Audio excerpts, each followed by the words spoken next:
Кто такой Божий одуванчик и почему ему мог медведь на ухо наступить? Всем привет и добро пожаловать на мой канал! Если вы здесь впервые, меня зовут Алина, и я помогаю тем, кто учит русский язык как иностранный, заговорить на нем более уверенно и естественно. Предлагаю вам сегодня пройти тест на знание популярных и порой немного странных выражений в русском языке. Какие-то из них вы наверняка слышали и задавались вопросом, а что же они означают. Так что сегодня вас ждет много интересного. На экране вы увидите выражение и несколько вариантов ответа. У вас будет 5 секунд на то, чтобы выбрать правильный ответ. Но если вам этого времени покажется мало, ставьте на паузу и думайте столько, сколько вам понадобится. Если вам нужны субтитры, вы, как всегда, можете активировать их внизу, а мы начинаем. Итак, ноги в руки и вперед. Как вы думаете, что значит это выражение? А. Устать. Б. Обхватить ноги руками. В. Торопиться. Спешить.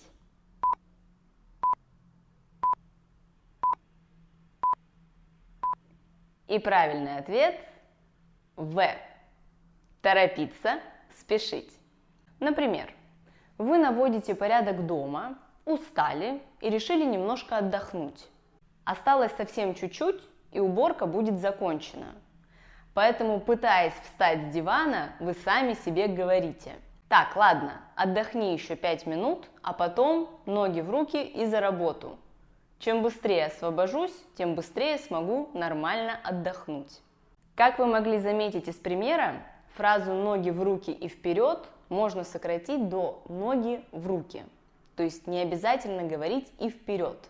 Это может быть «ноги в руки и давай», «ноги в руки и пошел», «ноги в руки и бегом». В общем, все, что подходит по смыслу.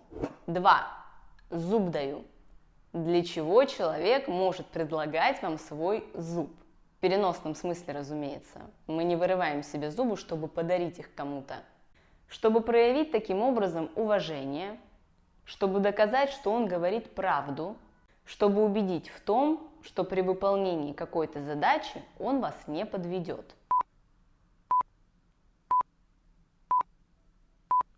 И правильный ответ Б. Чтобы доказать, что он говорит правду. Например, вы много раз обещали прийти на встречу, но каждый раз в последний момент появлялось какое-то неотложное дело, и встречу приходилось откладывать. И вот ваш друг уже не верит, что в этот раз вы правда придете, поэтому вы ему говорите: зуб даю, завтра я обязательно приду на встречу. Что значит честное слово: завтра я приду. Я правда завтра приду. Делать из мухи слона. Какое значение у этого фразеологизма? Придавать чему-то слишком большое значение, преувеличивать, уменьшать серьезность ситуации, игнорировать важные вопросы. Ответ А. Придавать чему-то слишком большое значение, преувеличивать. В случае, когда проблема не такая уж большая и серьезная, но человек ей придает слишком много важности и зря переживает. Не делай из мухи слона. Это не так важно, как тебе кажется. 4. Говорить на разных языках. Нет, значение этой фразы не так очевидно, как может показаться на первый взгляд. Хотя уметь общаться на нескольких иностранных языках. Почему нет? Не понимать друг друга, понимать людей с разными культурными особенностями.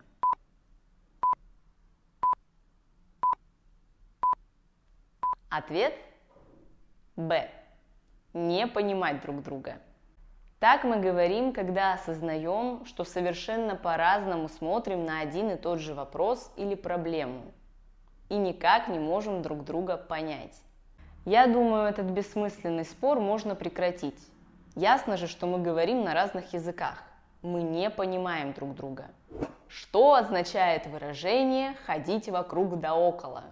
Говорить намеками, говорить прямо и ясно, ходить по кругу.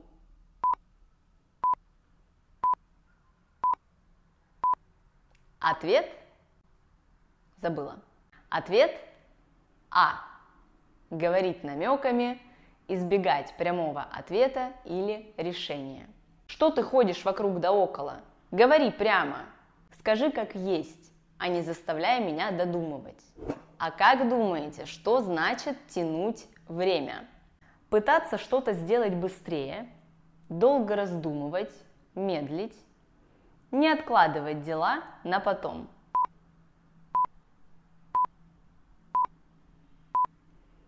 И правильный ответ Б. Долго раздумывать, медлить.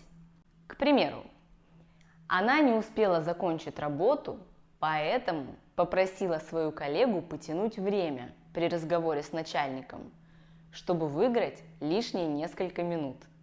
То есть попросила коллегу подольше поговорить с начальником, чтобы у нее было чуть больше времени на то, чтобы все сделать до конца.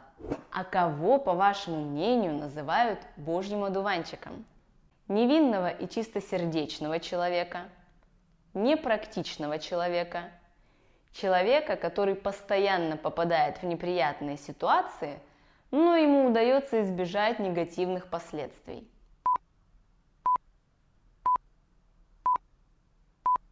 Ответ А. Невинного и чистосердечного человека. Человека, которого ни в чем нельзя упрекнуть, вот настолько он хороший. Он встретил такого доброго человека, что постоянно называл его Божьим одуванчиком. И, собственно, почему нашему Божьему одуванчику мог наступить на ухо медведь, а мог и не наступить? Фраза «медведь на ухо наступил» означает, что человек не любит медведей, человек не умеет слушать других, у человека нет музыкального слуха.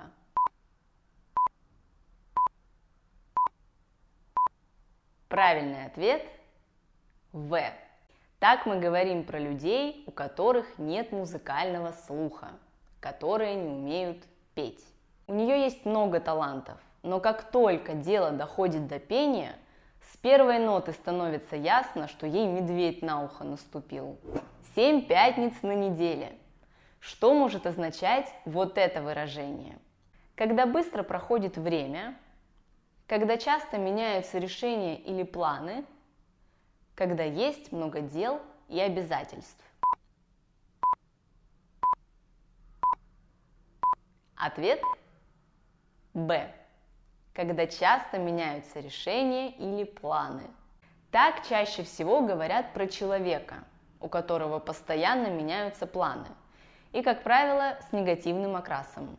С ним невозможно о чем-либо договориться, у него постоянно 7 пятниц на неделе.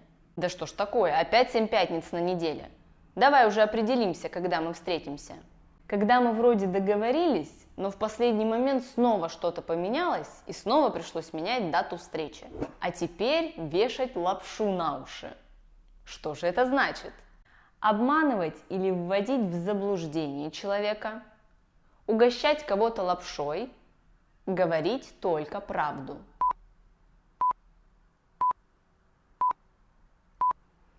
Ответ А. Если вам кто-то вешает лапшу на уши, значит он вас обманывает или специально вводит в заблуждение. Что ты мне лапшу на уши вешаешь? Я же видела, что это ты съела последний кусок моего любимого шоколада. Перемывать косточки. Звучит зловеще, правда? А значит это делать комплименты, восхищаться кем-то, сплетничать о ком-то. Ответ В. Сплетничать о ком-то. У этого выражения тоже негативная коннотация, потому что сплетничать означает говорить нехорошие вещи за спиной у человека, то есть не в глаза. Пример. На вечеринке все перемывали косточки своей коллеге, обсуждая ее недавние ошибки. Плохое дело, не занимайтесь этим. Вопрос жизни и смерти. Тоже звучит жутко, но не все так плохо, как может казаться. Вопрос о месте жительства. Очень важный, имеющий решающее значение вопрос. Вопрос, касающийся здоровья. Ответ Б. Это вопрос, от которого зависит что-то очень важное. К примеру, вы собираетесь на серьезное мероприятие, где будете выступать на сцене. И вам нужно было подготовить речь, чтобы чувствовать себя увереннее. Вы приезжаете на мероприятие и с ужасом обнаруживаете, что забыли папку со своей презентацией дома. Времени на то, чтобы съездить самостоятельно домой, у вас нет. Поэтому вы звоните близкому человеку и говорите: «Вопрос жизни и смерти. Привези, пожалуйста, мою папку как можно скорее, иначе это будет провал». И вот вы сильно переживаете, но тут приезжает ваш знакомый, привозит вам вашу презентацию, и у вас открывается второе дыхание. Так вот, что значит второе дыхание? Прилив энергии, бодрости, процесс восстановления после болезни, состояние сильной усталости. Ну тут, наверное, по смыслу можно догадаться, что это прилив энергии и бодрости после какой-то неудачи. Держать язык за зубами. Говорить много и без умолку. Участвовать в обсуждении. Хранить молчание. Держать секрет в тайне.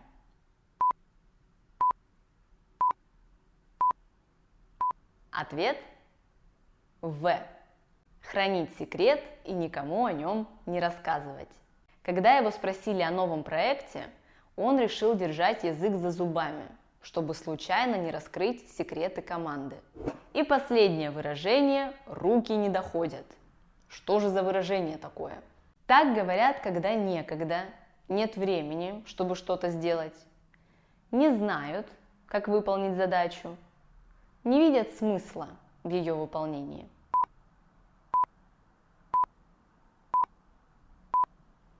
Ответ А. Не доходят руки, значит нет времени на выполнение задачи. Уже 3-й год пытаюсь начать учить русский язык, но все руки не доходят. Постоянно отвлекают другие дела. Но это не про вас. Так-так, и сколько правильных ответов вам удалось дать? Пишите в комментариях, как много из этих выражений вы знали. Некоторые из них вы могли видеть в каких-то моих роликах, поэтому если видели, то наверняка дали правильный ответ. А если нет, внизу найдете ссылку на плейлист с видео про разные выражения.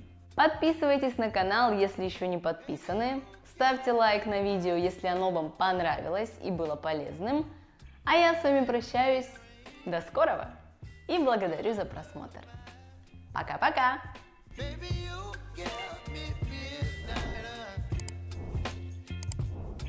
By my appetite.